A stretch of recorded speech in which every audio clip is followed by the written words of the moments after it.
आज हम लोग आज हम लोग कल के चिंतन को थोड़ा और आगे बढ़ाएंगे, कल के विचार को आगे बढ़ाएंगे। और हम लोगों ने देखा कि नचिकेता जो है यम के पास जाता है। वहां पर उन्होंने नचिकेता ने यम के यम ने नचिकेता को 3 वरदान दिया कि एक और नचिकेता ने उस 3 वरदान में एक लोक कल्याण के लिए बात की, एक परलोक कल्याण के लिए बात की और एक आत्म कल्याण के लिए बात की। और हम लोग आत्म कल्याण के बारे में बात कर रहे थे। कल हमने बातचीत किया था कि परमात्मा का वर्णन कैसे किया जाए, परमात्मा है कहाँ, क्या चीज है। तो हमने कहा था परमात्मा जो है ये नचिकेता और यमराज के संवाद में यमराज ने बताया था कि परमात्मा जो है वो हमारे हृदय गुफा में छिपा रहता है और योगक्षेम जो योग माया है, जो हम चकाचौंध की दुनिया में है, जिसके कारण हम परमात्मा को नहीं देख सकते, उस पर एक आवरण पड़ा हुआ है। तो इस चर्चा को हम आगे बढ़ाते हुए हम आपसे ये कहेंगे कि परमात्मा का जो स्वरूप है वो एक आनंद स्वरूप कहा गया है।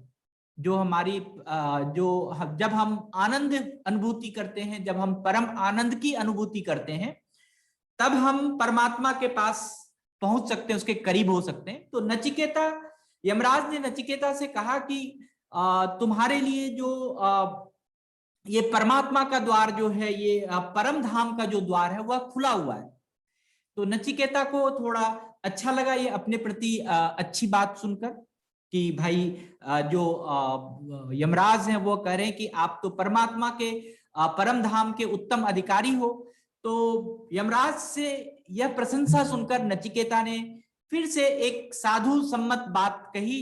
उनसे कहा कि महाराज आप हमें इस संबंध में, जो आत्म संबंध है, इस संबंध में थोड़ी और चर्चा करके बताइए, और विशेष बात बताइए, जिसको कि हम धर्म और अधर्म से परे होकर सोचें। हम धर्म से कि धर्म क्या है और अधर्म क्या है उससे परे होकर सोचें। हम भूत भविष्य वर्तमान से हम परे होकर सोचें। हम कोई कार्य या हम किसी कार्य के कारण को उससे परे होकर सोचें कि हम कोई कार्य करके बात करें या किसी के कारण बन के हम परमात्मा को प्राप्त करें, या इस तरह से उसके परे होकर सोचें। तो नचिकेता के इस प्रकार पूछने पर यमराज के मन ही मन में हुआ कि नचिकेता जो है तत्व ज्ञान का दर्शन करना चाहता। तत्व ज्ञान का मतलब सूक्ष्म से भी अति सूक्ष्म ज्ञान का वो दर्शन करना चाहता है, आत्म तत्व के बारे में बातचीत करने के लिए। तभी यमराज कहते हैं कि जो यह आत्मा या परमात्मा से संबंधित जो भी बातें हैं वह एक अक्षर स्वरूप परम ब्रह्म के रूप में है।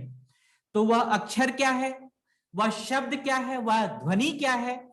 तो नचिकेता को समझाते हुए यमराज बताते हैं कि यह जो अक्षर है, यह जो प्रतीक है, यह दोनों ही चीज से ऊपर है, पर और अपर। पर का मतलब होता है कि हम किसके ऊपर आश्रित हैं, हम किसके ऊपर इच्छा कर रहे हैं, किससे हम अपनी बातचीत करना चाह रहे हैं, किसको हम अपना गुरु मान रहे हैं, किसको हम अपना एक सर्वशक्तिमान पावर मान रहे हैं। तो और अपर जो है कि हमारे अंदर जो है, जो हमारे ऊपर चीज है उसके बारे में है। तो इसको पर और अपर को इस तरह से कहा गया। पर मीन्स हो गया परमात्मा और अपर मीन्स हो गया आत्मा, ब्रह्म।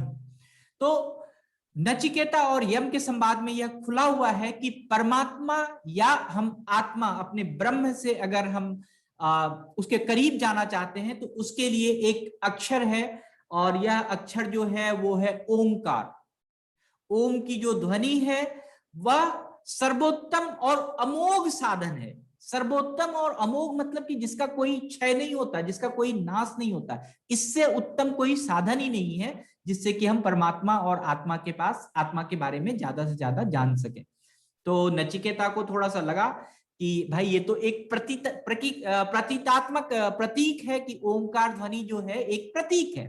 तो यह कैसे हम उससे आत्मा और परमात्मा के बारे में जान सकते हैं।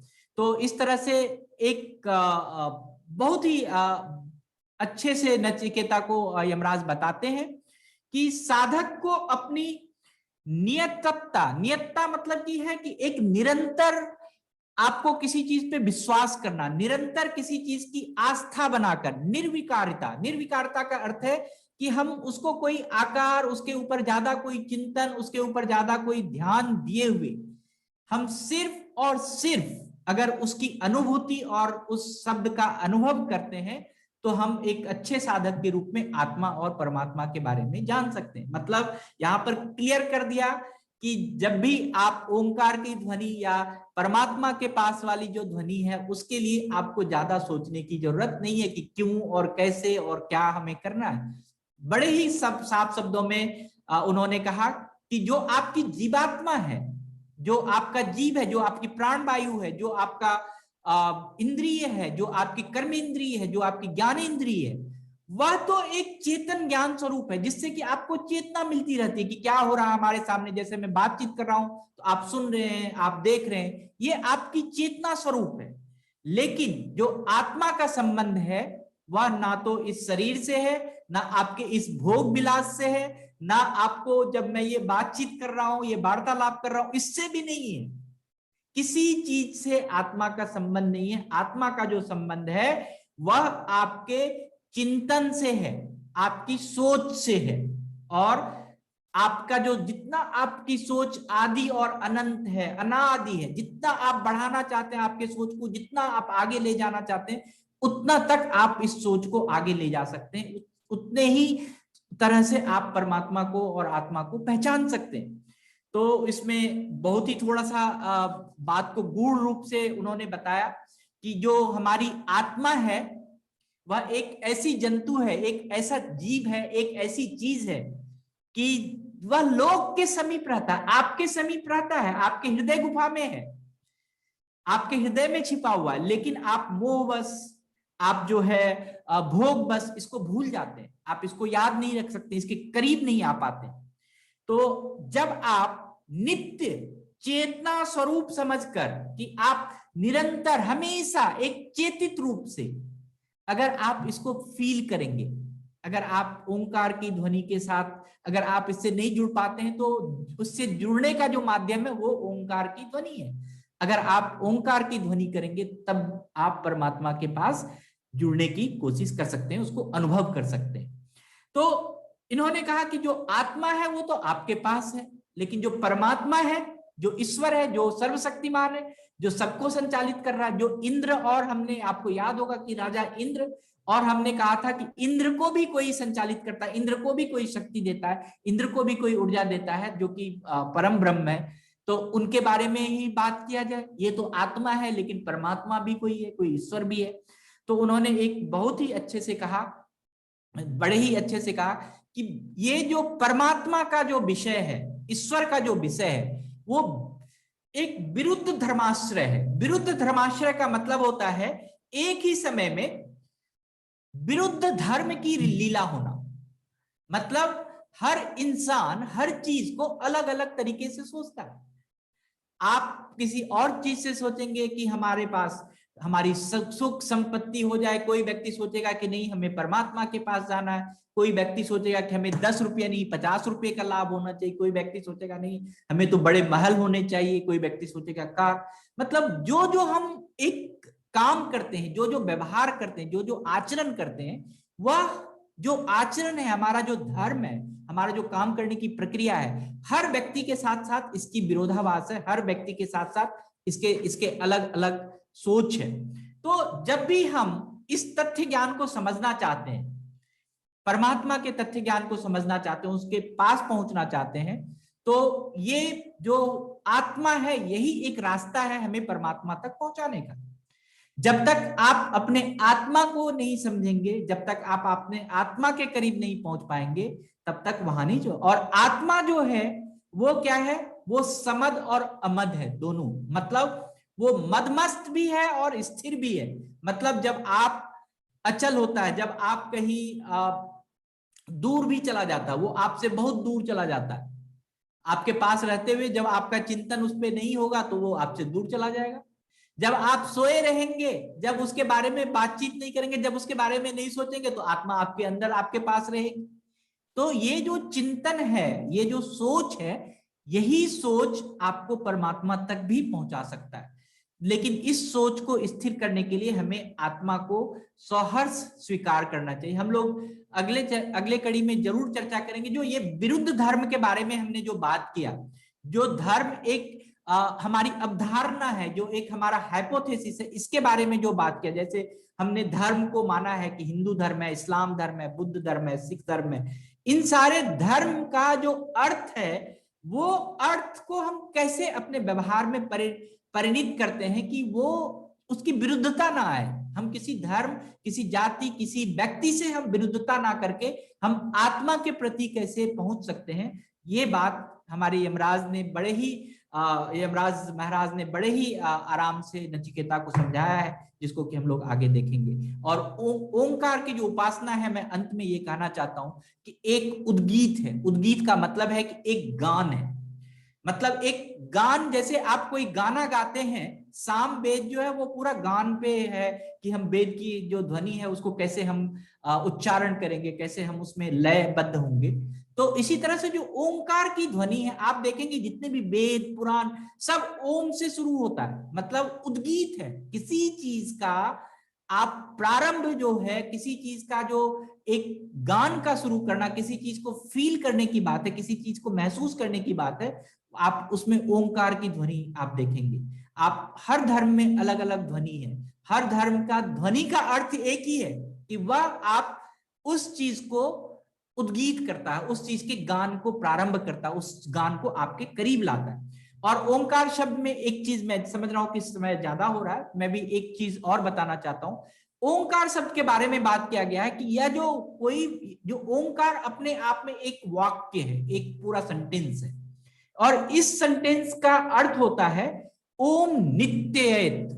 ओम नित्येत का मतलब होता है कि ओम जो है वह अमृत है, ओम जो है वह अभय गुण विशिष्ट है, ओम जो है एक उपासना का विधान है। मतलब ओम कभी भी खत्म नहीं होगा, ओम अमृतत्व है, ओम से हम अमृत की प्राप्ति कर सकते हैं।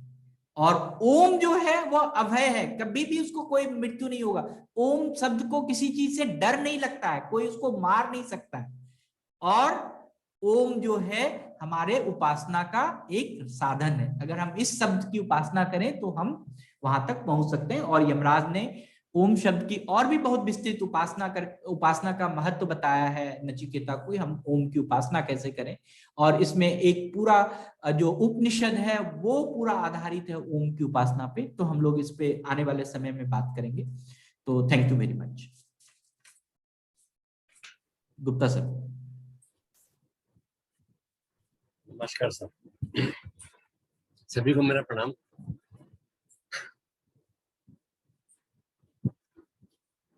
अभी जो आलोक जी ने व्याख्या की, उससे हम ये सोचते हैं कि अगर हम अपने आप को स्वच्छ, सादगी से रहना चाहते हैं, अपने मन को स्वच्छ रखना चाहते हैं, तो उसके लिए उपासना बहुत जरूरी है। तो यहाँ पर उपासना का जो अर्थ है वो सिर्फ ये नहीं है कि मेरे को भगवान के सामने बैठ करके पूजा करनी है, मंदिर में घंटियां बजानी है, आरती सुननी है। उपासना का मतलब है कि जो भी काम आप कर रहे हैं, जो भी कर्म आप कर रहे हैं, वो पूरे तन्मयता से करें, पूरी लगन के साथ में करें, वही उपासना होती है। वो कार्य कुछ भी हो, चाहे आप खाना बना रहे हैं, चाहे आप किसी से बात कर रहे हैं, चाहे बच्चों के साथ में खेल रहे हैं, बच्चों को पढ़ा रहे हैं, बच्चों के साथ में कोई एक्टिविटी कर रहे हैं, तो वहां पर आपका जो केंद्र बिंदु होना चाहिए वो काम होना चाहिए। उस समय आपको दूसरे बातों के बारे में नहीं सोचना चाहिए। तो यहाँ उपासना से ये अर्थ निकलता है। तो उपासना जो है वो हमारे दिल का दर्पण है, कि हमारा मन है, जो हमारी बुद्धि है, मन से यहाँ मतलब हमारे बुद्धि से है, दिल से नहीं है। दिल तो बहुत चंचल है। मन जो है, हमारी सोच जो है, वो हमारे को उपासना में दिखती है, हमारी कार्यशैली में दिखती है। और अच्छी उपासना होगी, अच्छी सोच होगी, तो हमारा जो मन है उसका अच्छा निर्माण होगा। ये बहुत बड़ी चीज है। दूसरी बात क्या कहना चाहता था मैं, कि जब हम समर्पण करते हैं, हम अक्सर ये सोचते थे कि मैं ये करूंगा तो ये होगा, ये करूंगा तो ये होगा, ये करूंगा तो ये नहीं होगा, ये होगा। ये हमको नहीं सोचना चाहिए। हमको पूर्ण तन्मयता से, तल्लीनता के साथ में कर्म करना चाहिए, फल अपने आप मिल जाएगा। तो ये हमको, और उसके बारे में जो हम कर रहे हैं उसके बारे में कोई संशय नहीं होना चाहिए। आपके दिमाग में कोई विपरीत विचार नहीं आने चाहिए, कहीं ऐसा ना हो जाए, ऐसा नहीं हो जाए। आप सोच के समझ के बिना संशय के अपना काम कीजिए, समर्पण मतलब डेडिकेटेड होकर के, समर्पित होकर के काम कीजिए, तो आपको सफलता अवश्य मिलेगी। धन्यवाद। Thank you, thank you. किसी को कोई धन्यवाद है, कोई धन्यवाद देना चाहते हैं?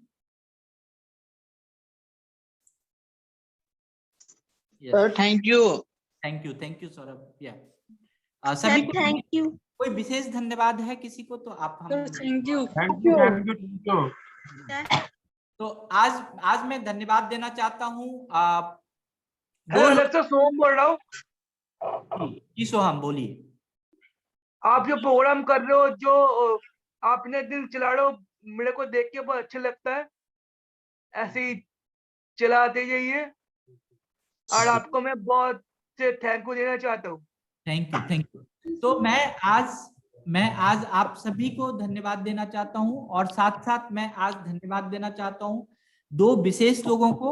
एक सबसे पहला जो विशेष लोग है, हम अभी भी ना भूलें कि जो हमारे कोरोना काल में जितने भी हमारे डॉक्टर्स हैं, जितने भी हमारे कोरोना योद्धा हैं, वो सब बड़े ही धन्यवाद के पात्र हैं, बड़े ही अच्छे काम किए हैं, उन सभी के लिए धन्यवाद। और दूसरा धन्यवाद हम अपने सारे जितने भी हमारे स्टाफ हैं, जितने भी हमारे स्टाफ मेंबर्स हैं, उसके लिए है कि वो लोग बहुत ही अच्छे से काम कर रहे हैं। इस कोरोना काल में भी वो आप तक बड़े अच्छे से पहुंच रहे हैं। तो आप सभी जितने भी मेंबर्स हैं, सब आप धन्यवाद के पात्र हैं। So thank you all. किसी का कोई प्रश्न है?